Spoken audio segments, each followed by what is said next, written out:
एक शिक्षा का मंदिर अगर रियल में देखा जाए तो एक मंदिर के जैसा होता है, जहां पे इंसान आता है विश्वास के साथ। आप कभी अपनी मां से पूछिए, कभी अपनी दीदी से पूछिए, पापा से पूछिए, मंदिर जाता लोग क्यों है? लोग का एक जवाब होगा आस्था। आस्था है क्या? विश्वास। अगर आपको यहां पे विश्वास है कि इनक्रेडिबल जीएस में आए हैं, तो इसका मतलब है कि एकदम विश्वास एसडीएम बनेंगे। अंतिम मोड़ तक अपने आप को विश्वास के साथ रखना होगा, तभी सिलेक्शन है। विश्वास गया, सारा खेल चौपट हो जाएगा। सुजीत सर क्या, रमेश सर क्या, दिनेश सर क्या, कोई सर नहीं बचा पाएंगे आपको। यह सबसे पहला जरूरी है जो आज के युवाओं में समाप्त होने के कगार पे पहुंच चुका है। हमें विश्वास किस चीज का होता है? पैसा। अच्छा, वो संस्था में कम पैसा, चलो चले वहां पे। 2 महीने के बाद विश्वास जो है तेल लेने चला जाता है। आपको क्या लगता है सिर्फ चैलेंज आपके साथ होता है? मेरे साथ चैलेंज नहीं है क्या? हम भी आप ही की तरह गेम खेलते हैं जमाने में। हमने भी अपनी संस्था को रख दिया एन इंस्टीट्यूट फॉर बीपीएससी। तो कितना बड़ा चैलेंज हम खेले हैं आपको है पता? लेकिन हम जो चैलेंज खेले हैं वो फ्यूचर के लिए। हम दरोगा बनाने के लिए नहीं लाए हैं आपको, एसएससी कंप्लीट करवाने के लिए नहीं लाए हैं हम आपको, हम आपको बैंक और रेलवे में भर्ती करवाने के लिए नहीं लाए हैं आपको यहां पे। हम आपको लाए हैं दूर का खिलाड़ी बनने के लिए, भविष्य का खिलाड़ी बनने के लिए। 3 पीढ़ी का गरीबी को दूर करने के लिए आपको यहां पे बैठाते हैं। 3 पीढ़ी, एक आपके बाबूजी का गरीबी, एक आपका गरीबी, और एक आपके आने वाली औलाद की गरीबी आपके दरवाजे पे भटकने हम नहीं देंगे। चैलेंज है, और इतनी बड़ी काम अगर कर रहे हैं तो इतना ही बड़ा आपके ऊपर समर्पण भी होना जरूरी है। आपको हम ये नहीं कहते हैं अभी भी कि आप मेरी संस्था में एडमिशन लीजिए। आज तक कभी किसी को जो बोला हूं, हम कहते हैं आप सब जगह जाइए, जहां इच्छा हो वहां जाइए, लेकिन एक बार लौट के मेरे पास भी आइए। आप देख लीजिए, अगर हमसे बेहतर कोई दे रहा हो तो वहां जाइए, अगर लग रहा हो हमसे बेहतर नहीं है तो आप मेरे पास आइए। और जब आ गए हैं तो विश्वास के साथ अंतिम समय तक साथ दीजिए, सिलेक्शन झक मार के आएगा। पटना में एक चीज तो बड़ी बारीकी से पिछले 8 साल में मैंने देखने के लिए मिल गया, जो शायद कोई टीचर किसी स्टूडेंट को बताएगा, एकलौता मैं हूं जो बता रहा हूं, भटकाव है। भटकाव सिर्फ बच्चों के स्तर पे नहीं है, शिक्षक के स्तर पे है। मेरे पास आ जाए, उसके पास क्यों जाते हैं, मेरे पास आओ। बच्चे के पास चले, किसका कोर्स लियो? सुजी सर के, उससे बढ़िया होगा फलाना सर का लो ना कोर्स। एकदम फैक्चुअल बताते हैं, एकदम इंटरेस्टिंग कहानी बना बना के, नचा नचा के, घुमा घुमा के, शायरी मार मार के बताते हैं। क्या बच्चा आपको नहीं डिस्टर्ब कर रहा? क्या आपका दिमाग क्या रिमोट बना के रखे हैं आप? आपका दिमाग कंट्रोल में नहीं है क्या? रिमोट बना के दूसरे के हाथ में डाल दिए। कैसा इंसान? आप एसडीएम बनिएगा? आप डीएसपी बनने का उम्मीद रखते हैं क्या? नहीं रखते हैं, मत उम्मीद कीजिए। क्योंकि आपने क्या किया, एक टेक्नोलॉजी की तरह इंस्ट्रूमेंट बन गए और उसका रिमोट किसी दूसरे के हाथ में दिए। दूसरा जो बोलता है वही आप करते हैं। हमें पता है कि रिजल्ट बर्बाद होगा, इसमें कोई शक की बात नहीं है, लेकिन जब तक बर्बाद होगा तब तक बहुत देर हो जाएगा, फिर हम भी नहीं संभाल सकते। रिजल्ट है कहां पटना में? बस एक लाइन बोल के आपको समाप्त कर देता हूं। रिजल्ट है कहां पटना में? आप इंसान है ना, ईमानदारी से जाके हर इंस्टीट्यूट में, सुजीत सर के भी इंस्टीट्यूट में आइए और कहिए सर गीता पे हाथ रख के खाइए कसम, कितना % सिलेक्शन है रेट ऑनलाइन ऑफलाइन मिला के। गर्व से दावे के साथ में बोलता हूं, 1% बोलना भी दुश्वार है। कोई संस्था वाला ये बोल दे कि 1% हमारा सिलेक्शन है, तो आप जो कहोगे सो। 1% भी सिलेक्शन नहीं है तो फिर हम लोग कर क्या रहे हैं? क्या हमारे पास अच्छे स्टूडेंट नहीं है? हमारे पास अच्छे टीचर नहीं है? या हम अच्छे से पढ़ा नहीं रहे हैं? या फिर हम पैसा कमाने के लिए पूरी तरीके से एकदम समा बांध दिए हैं? क्या हम सोशल मीडिया का एक चेहरा बन के रह गए हैं? यह सारा क्वेश्चन का जवाब सिर्फ आपको ढूंढना होगा, मुझे नहीं ढूंढना होगा, हमें से किसी को नहीं ढूंढना होगा। समय आपके पास लिमिटेड है, समय दौड़ रहा है, दौड़ते दौड़ते चला जाएगा आगे, और जब पीछे आप रह जाइएगा तो उसी समय से आप शिकायत कीजिएगा। साइंस का जो महत्व है आप लोग को खुद पता ही होगा। 30 नंबर के क्वेश्चन पूछे जाते हैं ना। और 30 नंबर में साइंस जो जनरल साइंस है उसमें फिजिक्स आते हैं, केमिस्ट्री आते हैं, और क्या आते हैं, बायो आते हैं। तो पहले आप जब प्रीवियस पेपर को देखते होंगे, क्योंकि बीपीएससी को समझने के लिए आपको तो प्रीवियस पेपर समझना पड़ेगा, तो आज से 4-5 साल पहले वाले पेपर को देखते होंगे तो उसमें देखते होंगे कि बायोलॉजी का महत्व क्या रहता था, कुछ ज़्यादा रहता था, उसके बाद फिजिक्स का, उसके बाद अन्य सब्जेक्ट का रहता था। लेकिन अब जो बीपीएससी अपना पैटर्न बदल रहा है, वो ट्रेंड सेट नहीं कर रहा है, वो तीनों पेपर को क्या कर रहा है, समान वैल्यू दे रहा है।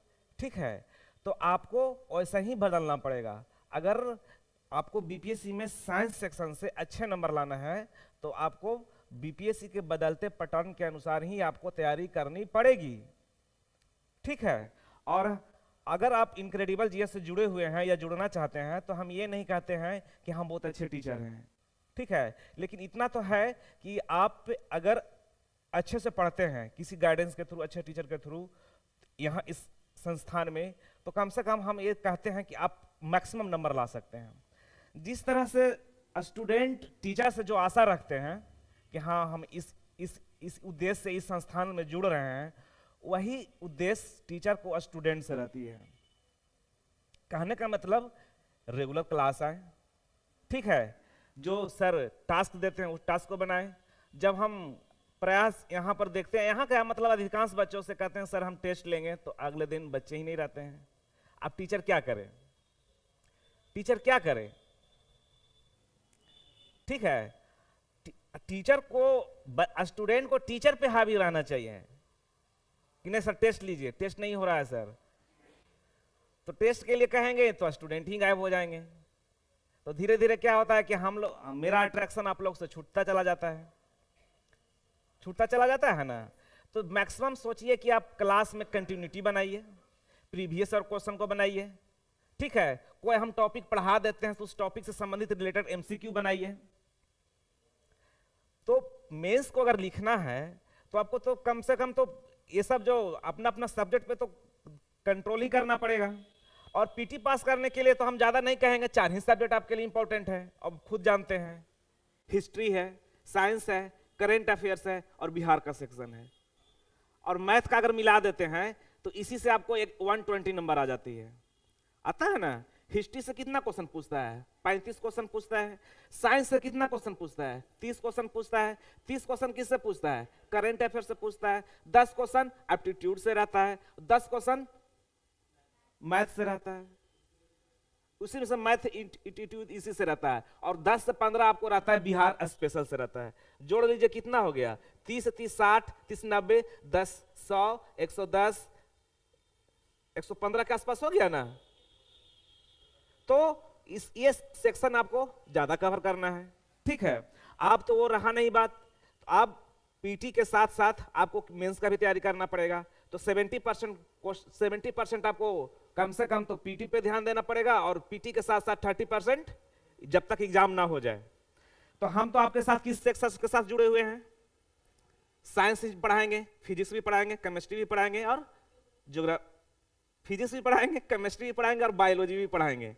ठीक है, तो बायोलॉजी पे हमारा विशेष ध्यान रहता है क्योंकि बायोलॉजी जो है कुछ भास्ट चैप्टर है। ठीक है, ये दोनों पढ़ने में ज्यादा समय नहीं लगेगा। एक्चुअली समस्या कहाँ आती है देखिए, बताते हैं। क्लास में 2 तरह का स्टूडेंट होते हैं। समस्या देखिए कहाँ आती है, जैसे हम लोग भी टीचर हैं तो हमको भी पता होता है। समस्या आती है कि कुछ स्टूडेंट किस बैकग्राउंड से आते हैं, आर्ट्स बैकग्राउंड से आते हैं, और कुछ स्टूडेंट किस बैकग्राउंड से आते हैं, साइंस बैकग्राउंड से आते हैं। तो साइंस वाले के लिए आर्ट्स क्या हो जाता है, डिफिकल्टी हो जाता है, और आर्ट्स वाले के लिए साइंस डिफिकल्टी हो जाती है। तो हमें तो दोनों को लेकर चलना होता है ना, हमें तो दोनों को लेकर चलना होता है।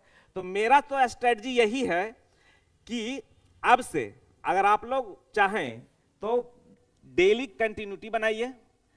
जैसे ही टॉपिक खत्म होता है हमें इन्फॉर्म कीजिए, सर क्या करना है, एग्जाम लेना है। ठीक है, आप लोग भी प्रीवियस ईयर रखिए, उसको साथ साथ बनाते चलिए। अगर आप लोग को अब तक हम इतना दिन से हम पढ़ा रहे हैं, किसी स्टूडेंट ने हमसे कोई क्वेश्चन नहीं पूछते हैं, हम तो यहाँ 10-15 मिनट भी बैठते हैं कि हाँ सर ये क्वेश्चन ऐसे कैसे हो गया। इसका मतलब आप लोग एमसीक्यू पे ट्राई नहीं कर रहे हैं, प्रैक्टिस नहीं करते हैं, नहीं ना करते हैं। अगर करते तो हमें जरूर पूछते, बन जाता है। ठीक है, आपका बन जाता होगा, बहुत सारे स्टूडेंट ऐसा है जो नहीं बनते होंगे, तो पूछना चाहिए। आप तेज हैं तो ठीक है, जो नहीं बनता उनको तो पूछना चाहिए। तो हम अब क्या कहें, ठीक है, तो यही कहेंगे कि कंटिन्यूटी बनाइए, कंटिन्यूटी बहुत ज्यादा जरूरी है, ठीक है, कंटिन्यूटी बहुत ज्यादा जरूरी है। और जो आप हमसे अपेक्षा रखते हैं वही अपेक्षा हम आपसे रखते हैं, कि जितना मेहनत हम करते हैं उतना ही मेहनत, उससे ज्यादा मेहनत क्या करना पड़ेगा, आप लोग को करना पड़ेगा, ठीक है। तो आगे वाले डीआई सर आ रहे हैं, वो अपने स्ट्रेटजी के बारे में बताएंगे, क्या है करना है नहीं करना है। तो आप लोग कंटिन्यूटी बना के रखिएगा, एक टीचर से जो अपेक्षा रखते हैं वही अपेक्षा हम स्टूडेंट से भी रखते हैं, ठीक।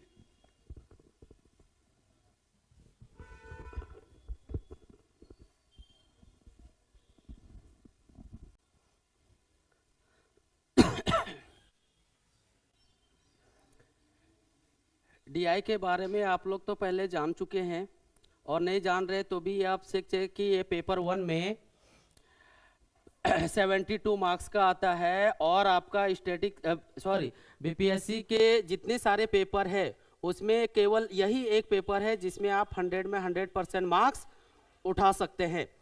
अगर ये आप 100 में 100% मार्क्स के लिए आप मेहनत करते हैं तो इससे आपको एक ये बेनिफिट मिलता है कि जो आप पीटी में जो 10 मार्क्स का आपका मैथ्स और रीजनिंग का क्वेश्चन आता है उसमें मैथ्स का क्वेश्चन इससे आपका कवर हो जाएगा। एक बात आप हमेशा ध्यान में रखेंगे, बहुत सारे स्टूडेंट को आप देखे होंगे जिनका पेपर 1, पेपर 2 और अभी ऐसे आ गया है, जबकि इससे पहले ऑप्शनल था, उस पर काफ़ी अच्छी पकड़ थी, लेकिन मैथ से कमज़ोर होने के कारण, जिसके कारण से डीआई का एक भी क्वेश्चन नहीं बनता था और उनका हर बार सिलेक्शन नहीं हुआ।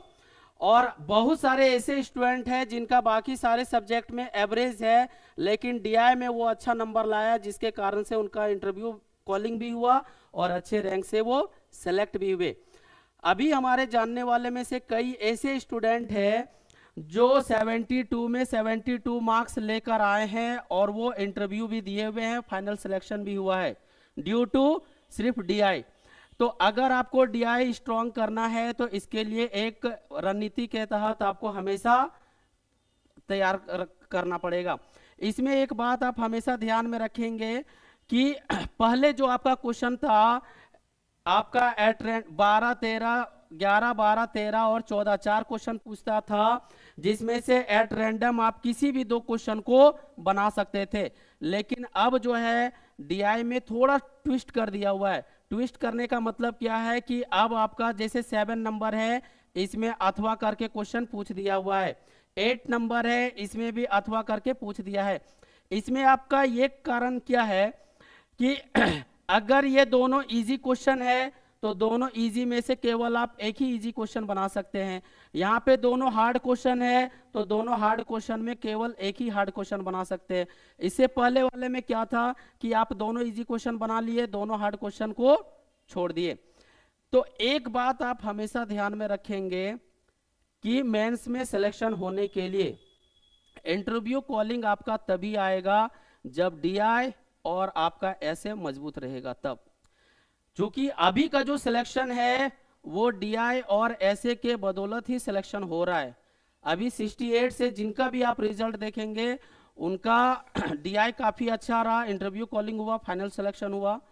ऐसे जिनका अच्छा रहा, इंटरव्यू कॉलिंग हुआ, फाइनल सिलेक्शन हुआ। तो आप हमेशा डीआई पे फोकस करेंगे और हमारा ये लक्ष्य रहेगा कि आपका 100% में 100% मार्क्स कैसे आए। इसके लिए क्या होगा कि जैसे जैसे हम आपको रणनीति बनाएंगे वैसे वैसे आप हमारे साथ भी मेहनत करते चलेंगे, तभी ये पॉसिबल होगा। नहीं तो फिर अगर हम मेहनत करते चलेंगे आप फिर जैसे के तैसे पड़े रहेंगे, मेहनत नहीं करेंगे, तो फिर अभी जैसे हैं वैसे बाद में भी आपका रिजल्ट बना रहेगा। तो जरूरत इस बात का है कि ये काफी इजी है, ये टॉपिक कोई ज्यादा टफ नहीं है। आप ये सोचते होंगे कि मैट्रिक के बाद इंटर में या ग्रेजुएशन में हम मैथ्स नहीं पढ़े हैं तो हमारा डीआई नहीं बनेगा। ये पहले लोगों का ये भ्रम था, सोच था, लेकिन अभी बिल्कुल इतने आसान तरीके से बताया जा रहा है कि जिनका मैथ्स 5 साल 7 साल भी छूट गया है वो लोग भी डीआई को अच्छे से पढ़ के बना के 72 में 72 मार्क्स ला रहे हैं। तो हमें उम्मीद है कि आप भी बड़ा अच्छे से आप इसको कंसंट्रेट कर 72 में 72 मार्क्स ला सकते हैं। तो हमारा ये दायित्व है कि हम जो अपना मार्गदर्शन देंगे, क्योंकि पिछले 8 सालों से हमारा पढ़ाने का एक्सपीरियंस है, और किस किस टॉपिक से कौन कौन साल कैसा कैसा क्वेश्चन पूछता है, उस पे काफ़ी अच्छी पकड़ है। तो अगर हमारे मार्गदर्शन पे अगर आप भी चलेंगे तो 4 में से जो 2 क्वेश्चन पूछता है, तो 2 में से 2 आप आसानी से बना सकते हैं और 72 में 72 मार्क्स ला सकते हैं। और शॉर्ट नोट्स में आपको एक, जैसे पहले आता था कि पहले 38 मार्क्स का प्रश्न आता था और 3 प्रश्न लिखने होते थे सेक्शन एक, सेक्शन ए में, सेक्शन बी में, सेक्शन सी में। सेक्शन सी में 2 प्रश्न लिखने होते थे। मैं GS2 की बात कर रहा हूं। इसी प्रकार GS1 में भी 8 क्वेश्चन और GS2 में 8-8 क्वेश्चन दोनों में लिखने होते थे। अब बदल गया है। अब GS2 की बात करें, GS2 की बात करें तो GS2 में 3 सेक्शन होते हैं। 3 सेक्शन में एक एक करके कंप्लीट कर रहा हूं, और कितने मिनट में और कितने वर्ड्स में लिखा जाए ये एक बड़ी चुनौती है, क्योंकि सारा खेल जो है राइटिंग का है। ध्यान रखिएगा, GS2 वाले में जो सेक्शन 1 है, उस सेक्शन में पॉलिटी का क्वेश्चंस रहेगा, भारतीय राज्य व्यवस्था से जुड़ा हुआ प्रश्न रहेगा। दूसरे वाले सेक्शंस में आपसे इकोनॉमिक्स प्लस ज्योग्राफी का क्वेश्चंस होगा, और तीसरे वाले सेक्शन में साइंस एंड टेक से क्वेश्चंस होगा। और ध्यान रखिएगा, इस सेक्शन में 3 क्वेश्चंस लिखने हैं, इस सेक्शन में 3 और इस सेक्शन में 2 क्वेश्चंस लिखने हैं। लिखने हैं 8 ही क्वेश्चन, लेकिन दोनों में अंतर है। पहले वाले पैटर्न में 68 के जो पहले पैटर्न था और 68 के बाद जो बदला है, उसमें अंतर है। इस सेक्शन का पहला क्वेश्चन, इस सेक्शंस का पहला क्वेश्चन और इस सेक्शंस का पहला क्वेश्चन, यानी कि 3 क्वेश्चन शॉर्ट नोट्स का होगा।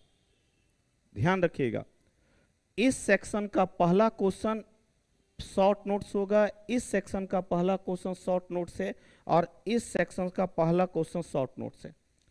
और प्रत्येक शॉर्ट नोट्स में, प्रत्येक क्वेश्चन में, प्रत्येक शॉर्ट नोट्स जो है संख्या 5 है, 5-5 की संख्या है प्रत्येक शॉर्ट नोट्स में, यानी कि टोटल 15 क्वेश्चंस है शॉर्ट नोट्स का, GS2 का। और टाइम जो है मात्र वही टाइम है, टाइम चेंज नहीं है, टाइम 3 आवर्स ही है, और टोटल 15 क्वेश्चंस है GS2 में। शॉर्ट नोट्स की बात कर रहा हूं। बाकी का इसमें 2 क्वेश्चन इसका, 2 क्वेश्चन इसका और 1 क्वेश्चन इसका, यह 38 मार्क्स का होगा।